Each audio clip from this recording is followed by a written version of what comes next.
At last, a plan for what happens if there's no deal by the 29th of March 2019. Farming, finance and supplies of medicines, just a few of the areas where the government has now issued advice. The new Brexit Secretary said a deal was still his top priority, but no deal had to be considered. It is not what we want, and it's not what we expect. But we must be ready. We have a duty as a responsible government to plan for every eventuality. And he dismissed some speculation about what it entailed. Let me assure you that, contrary to one of the wilder claims, you will still be able to enjoy a BLT after Brexit, and there are no plans to deploy the army to maintain food supplies. But other aspects will worry some. If there's no deal, all consumers could find their credit card fees go up and transactions take longer to process.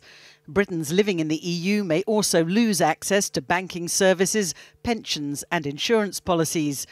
Businesses face a big increase in red tape. The government is advising them to hire more staff to deal with customs checks on all imports and exports. There's been none of this kind of paperwork for the past 40 years. For the NHS, provisions are being made to stockpile medicines for at least 6 weeks. And in the long run, new medicines may have to be approved separately by both the EU and the UK. Looking at these papers, they're effectively a red tape bonanza that impose all sorts of restrictions on businesses.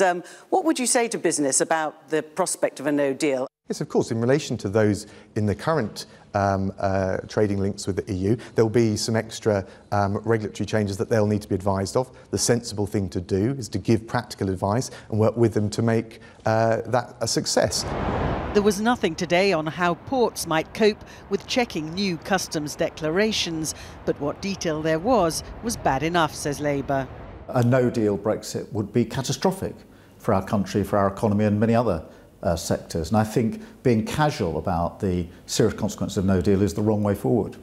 Small businesses are certainly alarmed. The risk of a no-deal Brexit has been really laid bare today. It will be a real shock to many small business owners, those who export or import, that they could be facing huge new levels of bureaucracy.